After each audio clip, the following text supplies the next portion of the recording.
Over the past few months, I sat down with 8 cleaning business owners, all doing over $500,000 per year. Different states, different backgrounds. Some started small, some started with more resources. But what absolutely blows my mind is that they all shared identical habits, systems, and ways of thinking, even though none of them knew each other. So in this video, I'm going to be sharing with you guys the 5 biggest takeaways that I've seen in all of these businesses, and the last one might surprise you. And if you're new here, my name is Sergio Selesky. My business partner Johnny and I actually started our own cleaning business about 8 years ago, and since then we've been building and coaching countless of cleaning businesses across the country, and at this point help thousands of people either leave their 9-to-5 to go full-time in this business, or just help these cleaning businesses scale. Now, for YouTube legal purposes, I do have to say that I'm not implying that by you watching this video you're magically going to be making over $500,000 a year just like these business owners I talk to.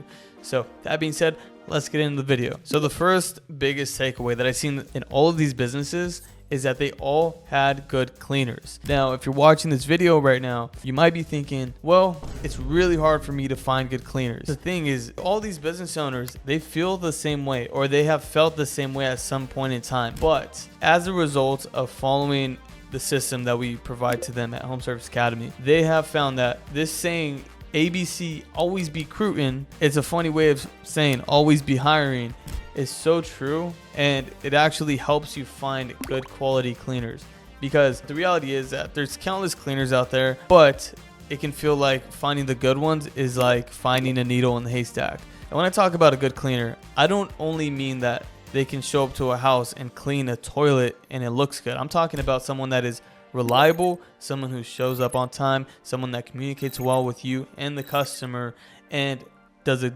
good job cleaning. Like, it takes a lot to be a good cleaner, like a well-rounded person. And so, I have something called the rule of 25. Whenever you start hiring for the first time, it can be easy to call a few cleaners and maybe you talk to the first 4. Some of them don't answer. Some of them tell you no, they're not interested. Some of them just don't seem good at all. It's easy to feel like that this system doesn't work. But the rule of 25 says that you have to talk to at least 25 people before you find your first really good cleaner. That is what we have found to be true in Home Service Academy. So essentially, these companies and these business owners have mastered the art of continuing to hire and find the good quality cleaners that are in their area. Now, that being said, it also makes your life way easier, and it can be hard to continue to run a business and want to even scale a business to do at least $500,000 a year when you have bad cleaners or you don't have any cleaners, right? Because right now, if you're doing, let's call it $4,000 a month, but you're pulling your hair out, you can't sleep at night, and the business just is not feeling like a good business, why would you want to scale that to $500,000 a year? That is the worst foundation to scale on. But when you have good cleaners, everything in your life is easier and everything follows, right? Because we talk about, if you have a cleaning business, you should be getting more recurring.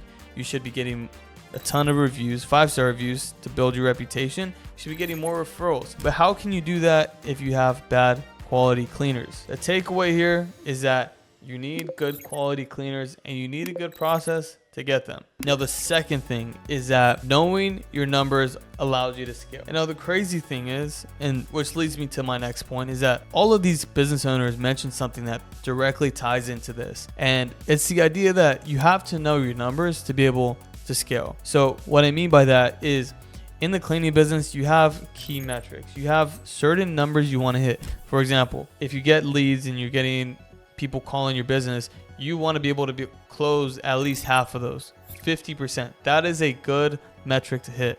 Now, most business owners don't even know what their close rate is. The business owners that I talked to that were doing at least $500,000 a year knew their numbers. They knew what their close rate was. They knew how many first-time customers were turning into recurring customers. They knew what percent of people were giving 5-star reviews. They knew how much it costed them to actually acquire a new customer from the marketing that they were doing. So it was super important that they knew these numbers. Now, one of the business owners I talked to, he was doing about $200,000 in the first year of business. But when he would look in his bank account, he wasn't actually making money. So where was all the money going? And so he was able to then dive into the numbers and see, okay, what is happening? Well, two things were happening.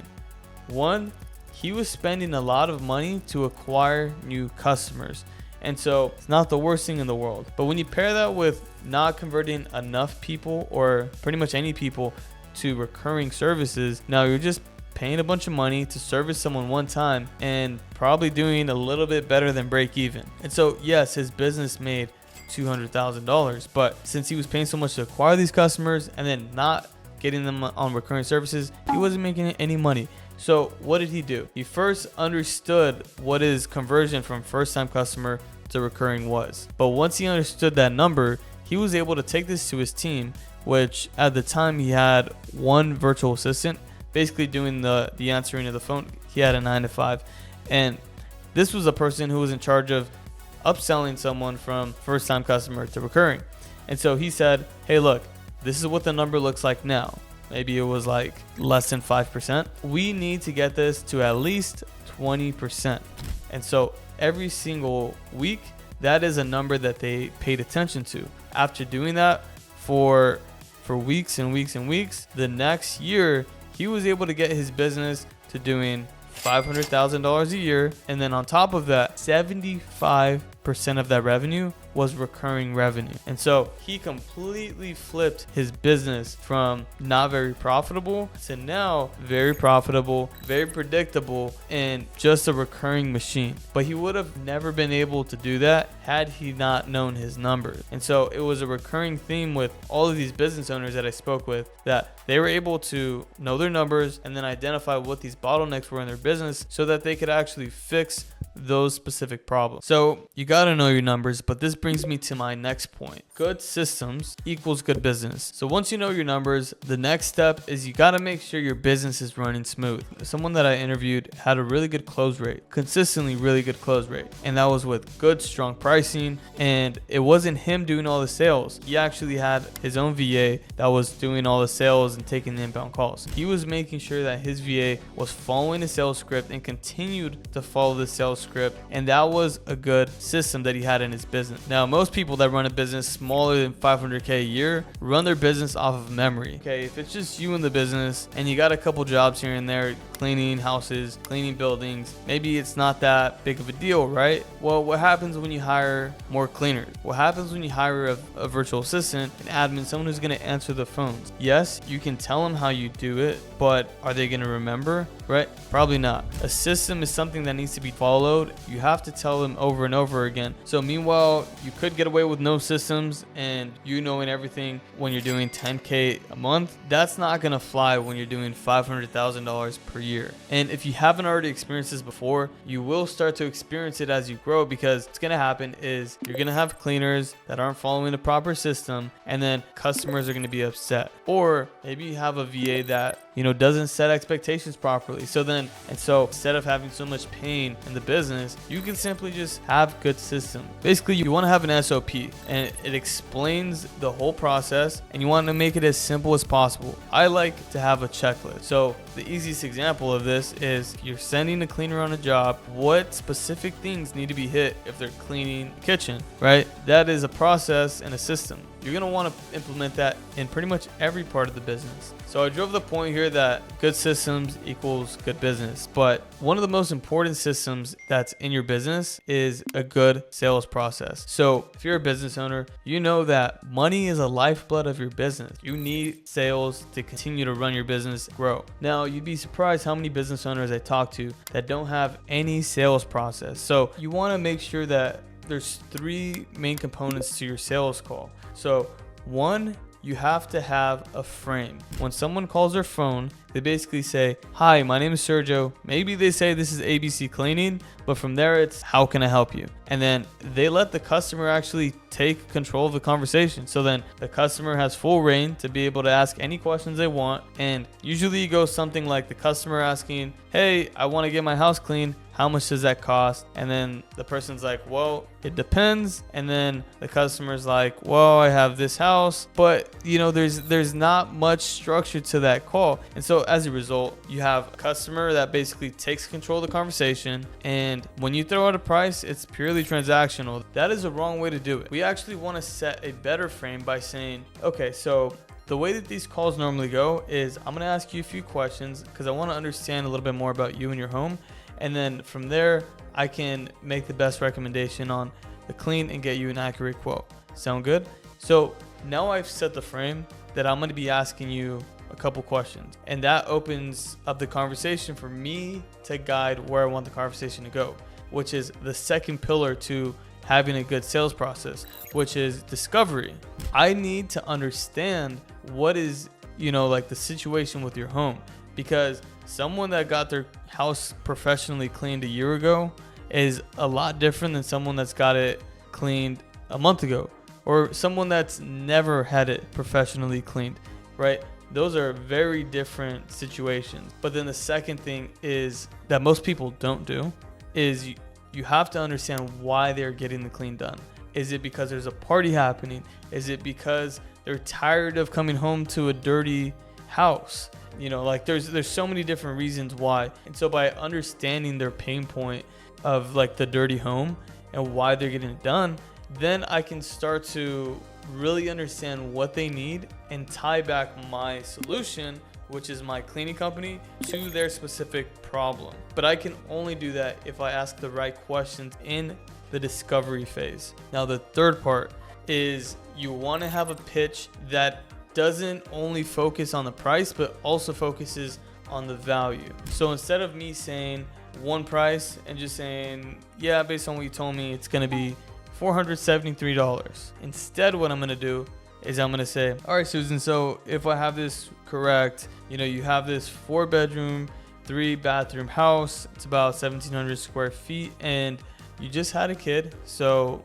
things are kind of in disarray, and you want to make sure that we can come in the house and essentially reset the home. So like you said, we want to focus on the bathrooms, on the kitchen, and XYZ, right? And so I go into like a little bit of describing what the clean is going to be for her, but I want to make sure to include anything that she mentioned as a pain point in that specific clean. So now I'm the expert. I'm telling her what she needs. And so after I explain that, I'm going to say that. And for that, it's going to be $473. So now she's not focused on just $473.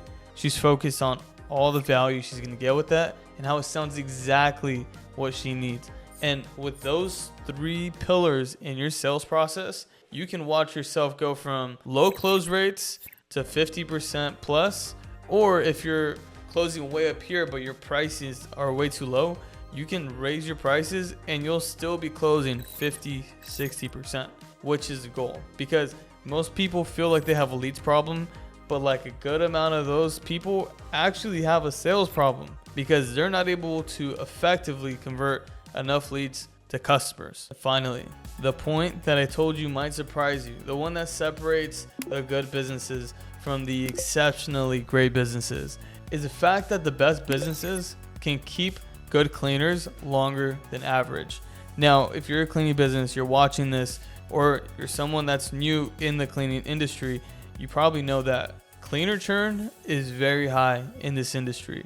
And in most lower skilled labor businesses, you can expect a higher churn rate as opposed to something like HVAC, plumbing, etc. So I noticed that when I was talking to these business owners that are doing above $500,000 a year, there was a common trend, and it's that I have some cleaners that have stuck with me for years, and they're really good at what they do. They know the system, obviously. They're happy with how much we pay them, and we just have a good relationship. And I thought that was interesting because cleaners typically, the good ones will stay with you anywhere from like 6 months to a year. But again, like I said, these people are staying with them for years. And so I asked them, why is that? Why do you think they stick with you? And I could just tell by the way that they talk about it, they truly do care about the well-being of their cleaners, and they make sure to show them that they appreciate the work that they do. So it's not just a transaction. We make sure to show them we appreciate the work that they do for us, because at the end of the day, if your cleaners are happy, they will make your customers happy, and it's kind of a win-win-win situation. Why do so many cleaners churn in the cleaning industry? Well, part of it's because they get paid like crap. And so, one, just showing them that you appreciate them, because you'd be surprised how many cleaning companies or just businesses in general don't do that for their people. But two, also being able to pay them well. Now, I will say, disclaimer, don't take this as I have to keep all my cleaners for a really long time and that's how I'm going to succeed in business. No, that's not what I'm saying, because bad cleaners should not stay with you. I'm talking about A+ cleaners. You don't want those cleaners to go work for your competition. You want them to work for your company and provide the best possible service that you can get in your city. And with that, you can have a long-lasting, sustainable business. So those 5 things is what I've seen in common with the 8 entrepreneurs that I talked to that were all doing over $500,000 a year. Now, if you're someone who's serious about starting or scaling a cleaning business, head over to Instagram, DM my business partner. It's at Johnny the CEO. DM him the word freedom and he'll get back to you and let you know what it looks like to work with our team. Also, if you found value from this video, you're gonna love the other videos we have in regards to starting or scaling cleaning businesses. So make sure to hit the subscribe button, hit the like button, and see you guys in the next one.